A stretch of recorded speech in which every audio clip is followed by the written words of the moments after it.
Bonjour à tous et bienvenue sur Mobility TV, la web télé officielle du Mondial de l'Auto. On est ravis de vous retrouver. On va parler aujourd'hui design automobile à une ère où effectivement la voiture est confrontée à une transformation absolument radicale avec l'arrivée de la voiture électrique. Alors peut-être que vous avez déjà parlé à des journalistes automobiles qui sont habitués à faire des essais automobiles, qui essayent tous les nouveaux véhicules et ils ont un petit peu tendance à vous dire tous la même chose, les conducteurs en tout cas. Ils sont frustrés dans la mesure où ils trouvent que l'expérience de conduite, quand vous êtes en électrique, ça se ressemble et chaque voiture se ressemble. Ce qui fait qu'on va se poser la question avec nos trois invités du design. Est-ce que finalement c'est devenu le design qui est le premier moyen de différencier les automobiles? Pour en parler avec nous, Anne Asensio. Bonjour à vous Anne Asensio. Bonjour Jean-Marie. Et bienvenue sur Mobility TV. Vous êtes vice-présidente design expérience chez Dassault Systèmes d'une part. Accessoirement, vous avez dirigé le design chez Renault, chez General Motors aussi. Combien de marques en tout? Directrice du design, je ne le dirigeais pas chez Renault. Effectivement. C'était Patrick Lequément à l'époque. C'était lui. Vous êtes aussi avec Pierre Leclerc. Bonjour à vous Pierre Leclerc. Bonjour. Directeur du design chez Citroën. On est ravis de vous retrouver ici. Et nous sommes également avec Patrick Lecharpy. Bonjour à vous. Bonjour. Vous êtes vice-président design chez Mobilize. Mobilize qui est la 4e marque du groupe. Qui est la 4e marque de Renault Group. Exactement. Toute jeune marque qui a juste 1 an et demi d'existence. Si d'ailleurs vous passez dans l'autre hall, vous verrez la Mobilize Duo qui est notamment un des véhicules amenés par Mobilize. On va parler aussi de ces expériences-là à vous tous. D'abord, revenons sur ce que je disais. Vous êtes depuis plusieurs décennies dans ce domaine de l'automobile. On est d'accord qu'on est face à une transformation absolument radicale et qui impacte d'abord le design. Anne Asensio. Oui, d'ailleurs, je ne sais pas si vous avez noté le mot expérience dans le titre. J'y tiens énormément. On a tendance à associer le design au style des véhicules et ça a été un régime pendant 30 ans qui s'est bien développé. On faisait de belles voitures qui permettaient de bien se vendre. Il se trouve qu'aujourd'hui, non seulement il y a l'électrique, mais aussi des changements de business model qui veut dire qu'on n'achète pas forcément ou on n'achètera plus forcément sa voiture. Je laisserai Patrick développer ce point. Le sujet du design, c'est celui de l'expérience. Le design s'occupe de tout ce qui est autour de nous et de la relation, de la médiation avec les objets du quotidien, avec le contexte, le manque de carburant ou éventuellement la volonté de partir en vacances. Donc l'expérience, il s'agit bien du vécu, de l'expérience de vie. Donc c'est ce travail que fait le design. Et donc à ce titre, on est probablement maintenant davantage, ou on sera davantage sollicité, puisque ce sera un différenciant non plus sur la forme et le style, mais probablement sur l'expérience qu'on aura avec nos véhicules. Donc le design est sorti de l'esthétique en quelque sorte. On ne peut plus le limiter à l'esthétique. Alors il n'est pas sorti de l'esthétique. Il s'est juste révélé comme beaucoup plus, large dans sa proposition de valeur pour les constructeurs. Quand auparavant, en effet, on demandait aux designers de faire du style, dans un intérieur, ce n'était pas que du style, c'était déjà l'ambiance. On a travaillé ensemble tous les deux, Patrick, sur le scénique, la voiture à vivre. Très clairement, c'était bien au-delà de l'esthétique. C'est l'expérience. Mais j'aimerais même dire qu'aujourd'hui, au regard de où on va, de l'évolution de la société, c'est aussi de l'éthique.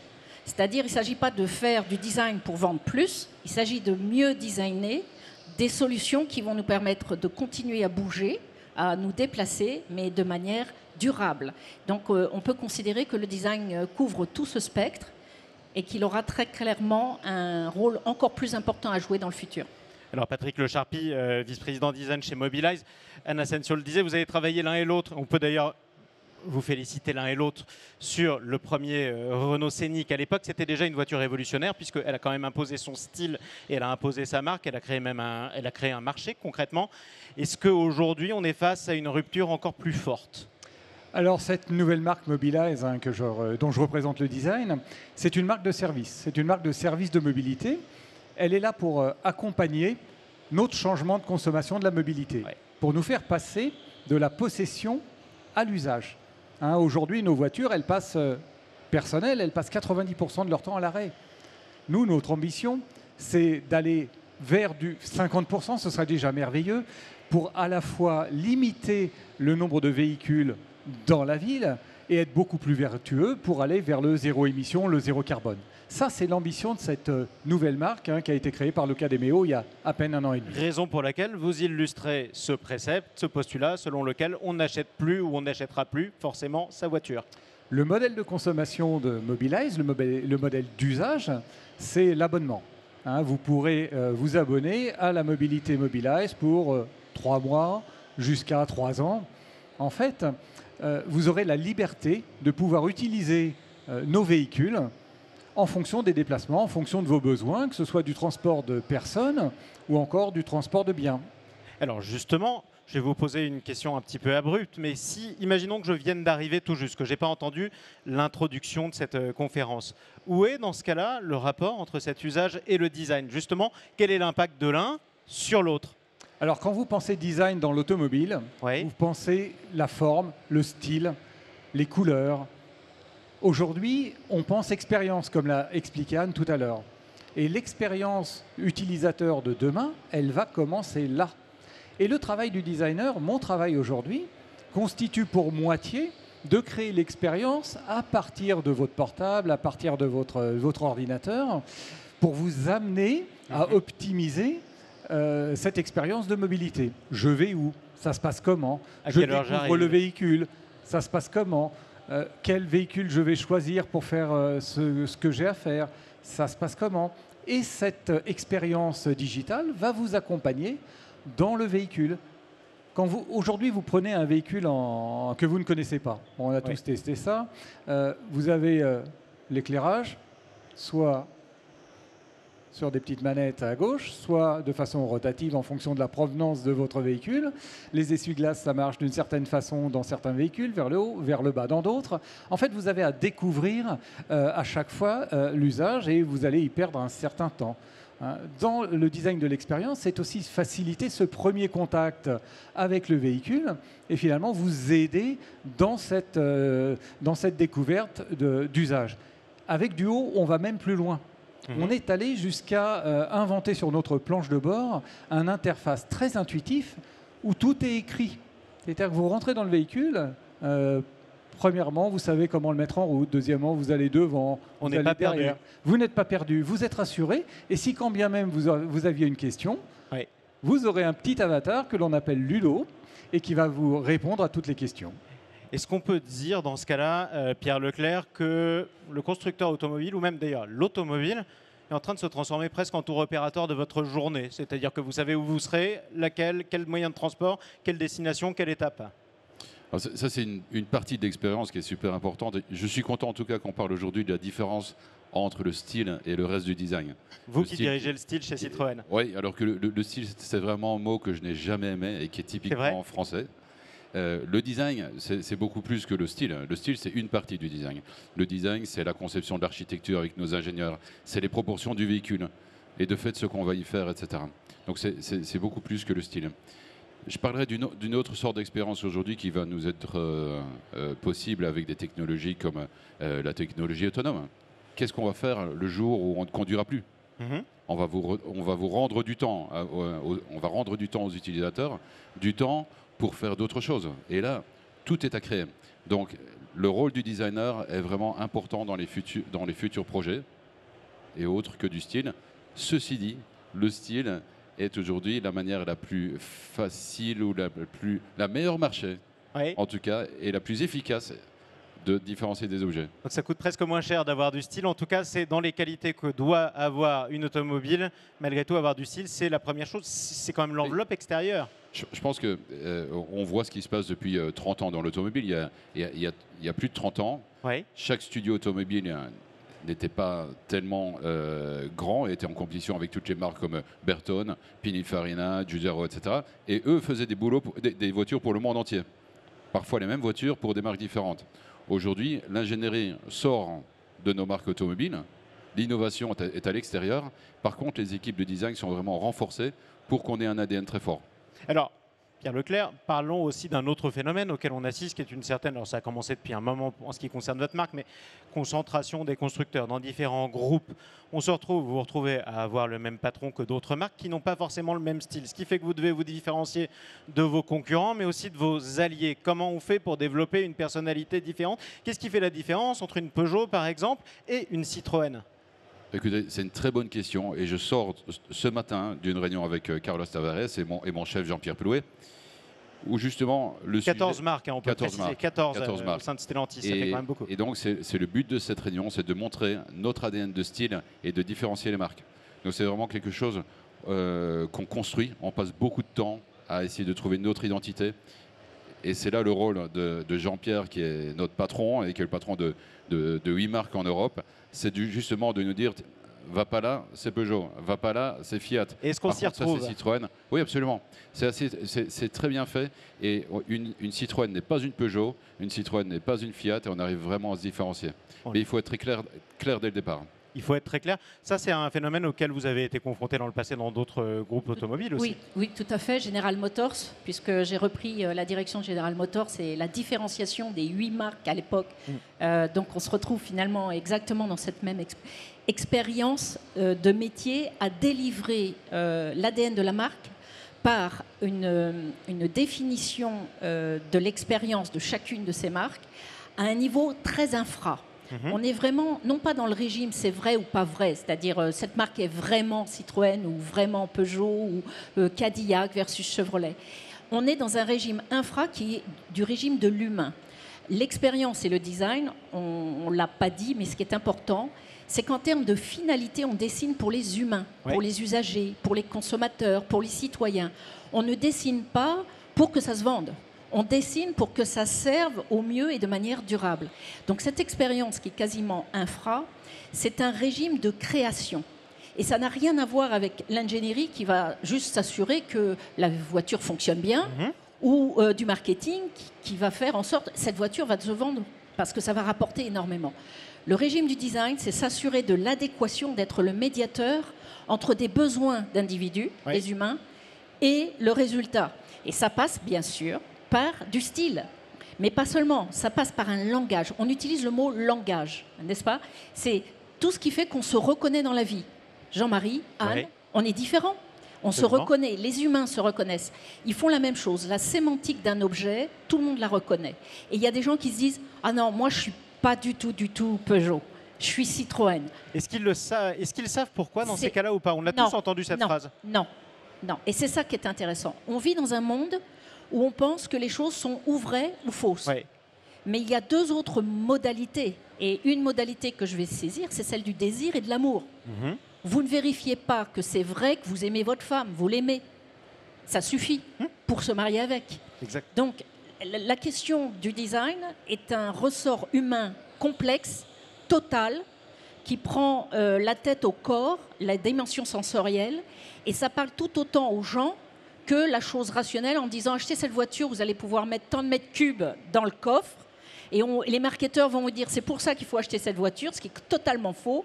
Les gens vont acheter leur voiture parce qu'ils aiment cette voiture, parce qu'elle leur rappelle leur enfance, parce qu'elles ont quelque chose de profond inscrit dans leur expérience de vie. Et c'est ça que font les designers. On révèle ces petits DS, par exemple, est un bon exemple. Comment saviez-vous, par exemple, que l'amoureux de Dodge ne ferait pas d'infidélité et ne tomberait pas amoureux de la Chevrolet? Alors, c'est un sujet très complexe, mais que je vais résoudre très simplement. C'est le régime de l'art. L'art passe par le regard de la personne qui vous regarde. Donc, ce n'est pas c'est pas de la science, c'est pas de la physique.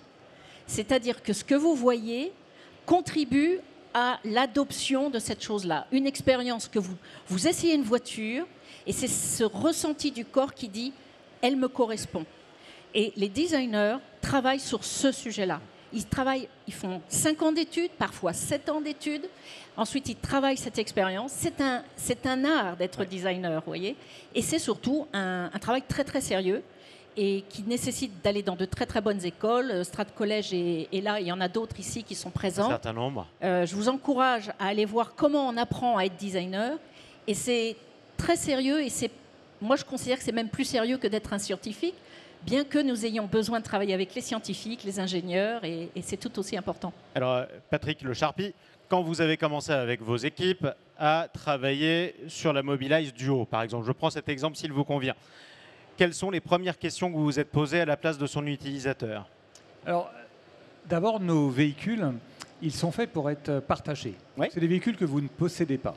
Et donc, tout l'objet du design aujourd'hui pour Mobilize, c'est d'être aussi attaché, attractif dans la non-possession, que votre expérience dans la non-possession soit aussi valorisée que celle que vous auriez en possédant le véhicule. Ouais. Bon, ça c'est la première chose à dire.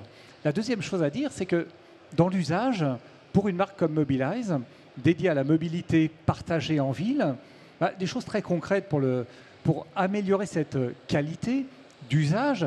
On parle d'abord d'usage, c'est d'avoir quelque chose qui est très compact. La voiture que l'on a créée, la Duo, elle fait 2,40 m de long. C'est ça. Elle a des portes qui s'ouvrent à la verticale. Ça vous permet de garer 3 véhicules perpendiculairement à la chaussée. C'est très important pour les villes, pour les territoires, parce que c'est moins d'empreintes physiques pour les véhicules. Et puis, c'est moins de tours de pâté de maison le soir quand on rentre. Et aussi. c'est moins de tours de pâté de maison le soir quand vous rentrez. Le fait d'avoir des véhicules très petits, ça vous permet aussi de prendre des places qui ne sont pas accessibles aux voitures, de sortir à droite ou à gauche de façon indifférenciée. Autre élément pour vous répondre, le style de la voiture, ce à quoi elle ressemble. On veut des véhicules qui soient durables. Durables par l'usage des matériaux, 50% de matériaux recyclés, durables par son esthétique. On dessine aujourd'hui des véhicules comme Duo qui vont avoir une durée de vie de 10 ans. Ils vont repasser 2 fois, 3 fois dans une refactory à Flins, donc une usine Renault qui a été transformée en refactory, pour les remettre au niveau physiquement, ce qu'on appelle le hard, et puis le soft, sa connectivité. Ça, c'est pour avoir des véhicules qui vont durer 10 ans, qui doivent donc être dessinés, designés pour être robustes. Oui. Ça passe par un exemple. Les boucliers, les pare-chocs. Quand vous circulez en ville, forcément, des petits accros, vous en aurez. On a développé un grain d'aspect de bouclier qui s'appelle le camo, de camouflage. Vous irez voir, c'est un grain qui est strié, un petit peu comme du camouflage, qui en fait vous permet de cacher les petites rayures du quotidien. Votre véhicule, quand vous le voyez, il est toujours en bonne condition. Il est dessiné pour être nettoyé à l'eau.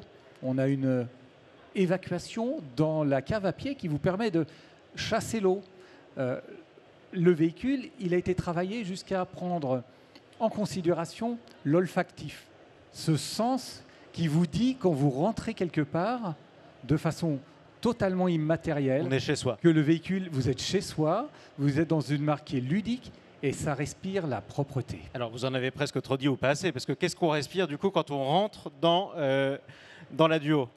On respire un parfum Oui. qui a été travaillé avec un nez, un des meilleurs nez de la place de Paris, Antoine Ly, Oui. qui vous diffuse une senteur orangée, parce que c'est la couleur de la marque, inspirée aussi par la culture urbaine. C'est donc une odeur très consensuelle et très agréable, et qui vous dit je suis dans une marque jeune, ludique, urbaine, faite pour le partage. Le véhicule que je prends, il est en parfaite condition, il est propre. Et a fortiori, si jamais j'utilise, par exemple, et j'emploie à dessein le terme utilisé, j'utilise une autre Duo demain que celle d'aujourd'hui, il y aura toujours la même odeur et j'aurai toujours l'impression d'être dans la même. Et vous serez toujours chez nous, dans cette marque Mobilize. Et je ne serai pas dépaysé. Tiens, la durabilité, notamment, on parlait de camoufler les petites rayures du quotidien. Citroën, si je ne m'abuse, avait été précurseur aussi avec ce modèle de la Cactus qui permettait justement de protéger le côté des portières sur les ailes. Bien sûr. Alors, c'est évidemment des solutions qu'on essaye de trouver, de protéger nos voitures. Si on vit dans une ville comme Paris, clairement, on se rend compte que ça peut être utile. Et de fait, les bumps qu'on avait créés sur la Cactus avaient un effet protecteur, étaient vraiment des innovations à l'époque, avec de l'air dedans. Et donc, on les croisait dans la rue, on se retournait, très clairement, on n'avait pas l'habitude de voir ça. Ça fait partie d'une tendance plus large dans laquelle tous les designers travaillent à la durabilité du véhicule. Aujourd'hui, est-ce qu'on est capable de mesurer l'espérance de vie d'un véhicule? Alors, Je pense qu'on a tous le business model que tu viens d'expliquer. Évidemment, on est tous un peu dans cette direction de louer les voitures, de les faire vivre plus longtemps, d'avoir une vie, 2 vies, 3 vies, de contrôler un petit peu plus la vie du véhicule. Qu'est-ce qui se passe aujourd'hui? Aujourd'hui, on vend une voiture, on ne revoit plus la voiture. Et on parle de matériaux, de voitures recyclées, et en fait, on ne recycle pas. Nos voitures sont recyclables, et on recycle peut-être moins de 10% de nos voitures, ce qui est bête. C'est du gâchis, oui. Donc pourquoi est-ce qu'on ne contrôlerait pas un peu plus justement cet aspect recyclable et donc qu'on donne de fait une vie, 2 vies, 3 vies à la voiture, ce qui nous permet aussi de peut-être changer le design à partir d'un moment assez facilement. C'est assez intéressant et puis le client ne peut être que gagnant. Oui, c'est ça. On est dans une période de révolution aussi du véhicule d'occasion. Ça veut dire qu'aujourd'hui, le designer est obligé d'imaginer peut-être plusieurs utilisateurs du véhicule tout au long de sa vie, un certain nombre. Je vais aller beaucoup plus loin. J'ai travaillé donc assez longuement, comme mes 2 amis, dans l'automobile, et je suis passée chez Dassault Systèmes. Ouais. Dassault Systèmes ne fait pas de voiture. Non. On fait des softwares et on travaille bien évidemment avec le groupe Renault et le groupe Stellantis à exactement faire l'optimisation dont Pierre et Patrick décrivent, ce qu'on appelle la circularité. La circularité, c'est d'arrêter d'extraire des matériaux frais venant de la planète, de fabriquer des voitures et ensuite de les jeter parce qu'elles finissent dans des casses. La circularité de cette approche qui consisterait à imaginer plein de micro-loupes sur les matériaux, sur la façon dont les choses sont assemblées, comment on construit et design une voiture dont on a prévu qu'elle sera désassemblée dans la factory R. Toute cette traçabilité, elle est possible parce que, encore une fois, Patrick, tu montrais ça pour ce qui était de la définition de l'expérience et l'accès à la voiture.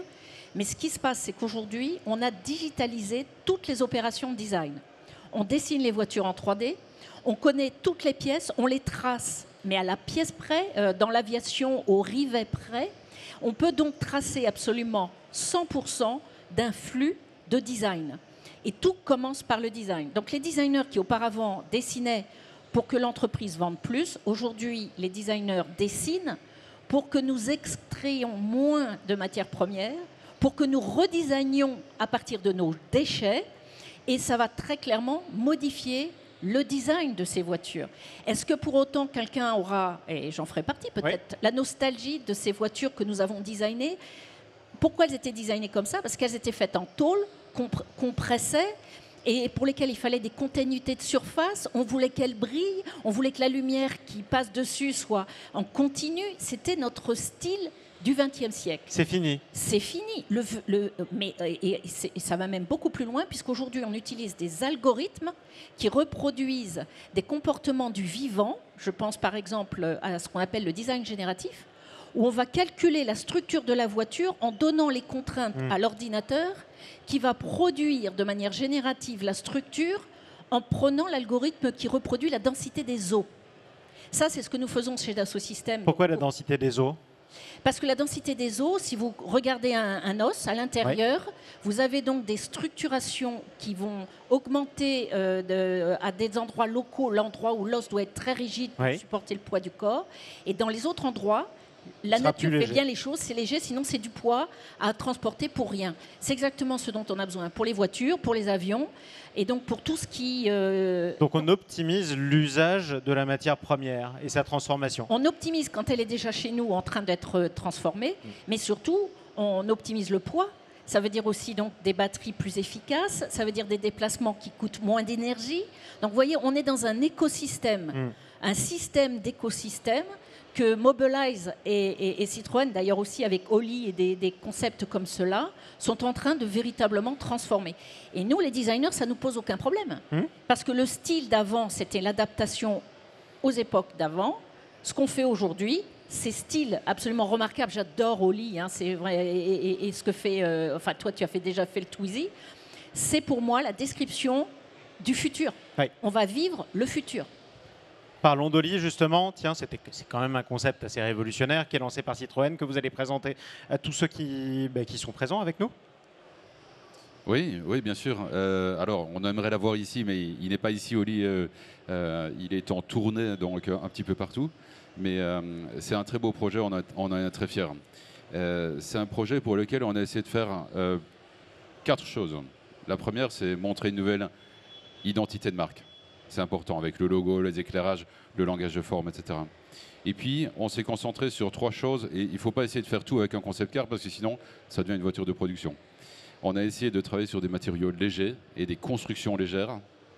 2, le prix, parce que pour nous, c'est super important, et quand on amène un véhicule comme Ami à 6 000 € sur la route, c'est important et c'est disruptif. Alors que ça relève de la gageure à l'origine. Absolument. Et troisièmement, on a travaillé sur évidemment les matériaux et la durabilité. Donc chaque pièce d'Oli a été étudiée par les designers et les ingénieurs pour arriver à la construction la plus simple, le matériau le plus léger, le matériau qui a le plus de sens, des matériaux recyclés déjà au lieu d'être uniquement recyclables. Donc c'est une belle histoire, il y a beaucoup de contenu et puis c'est vraiment vers là que va Citroën. C'est vers là aussi que va Mobilize, avec Duo, je le redis. Avec Duo, qui est constitué de 50% de matériaux recyclés. Ouais. Tu parlais tout à l'heure de 8 à 10% aujourd'hui. La réalité de Duo, c'est 50%. La structure du véhicule est issue de chutes de nos propres productions qui sont retraitées dans des fours électriques.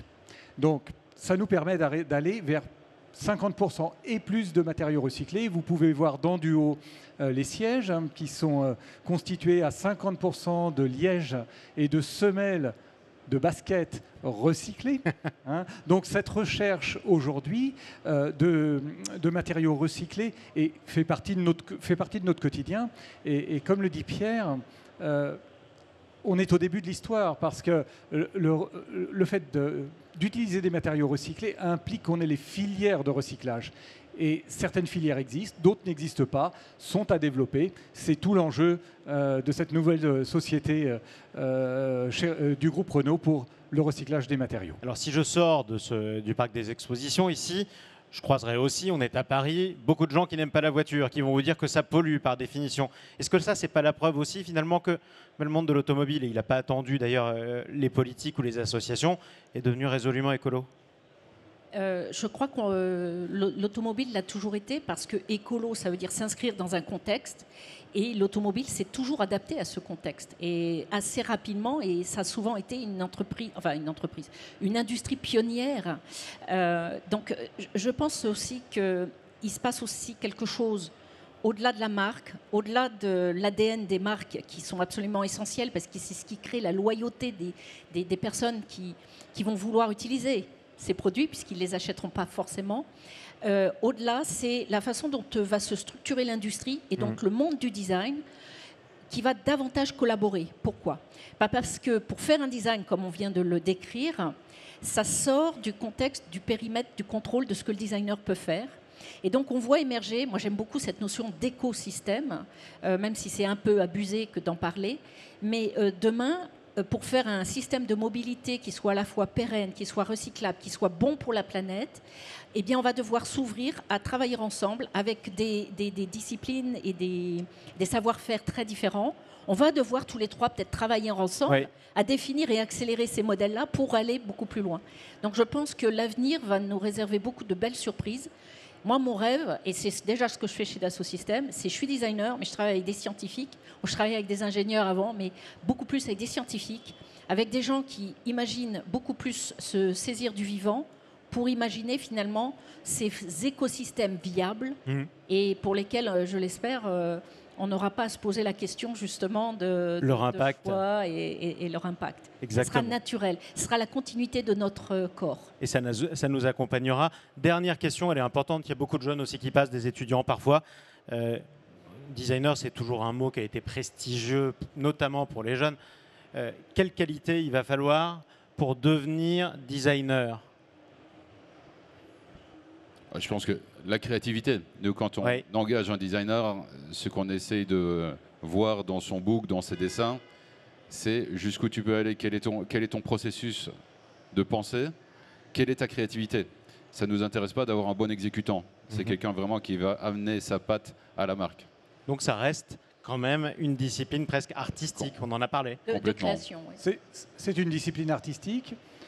Je peux juste rajouter une chose, il faut savoir travailler avec les autres, en équipe. C'est ce qu'Anne vient d'expliquer.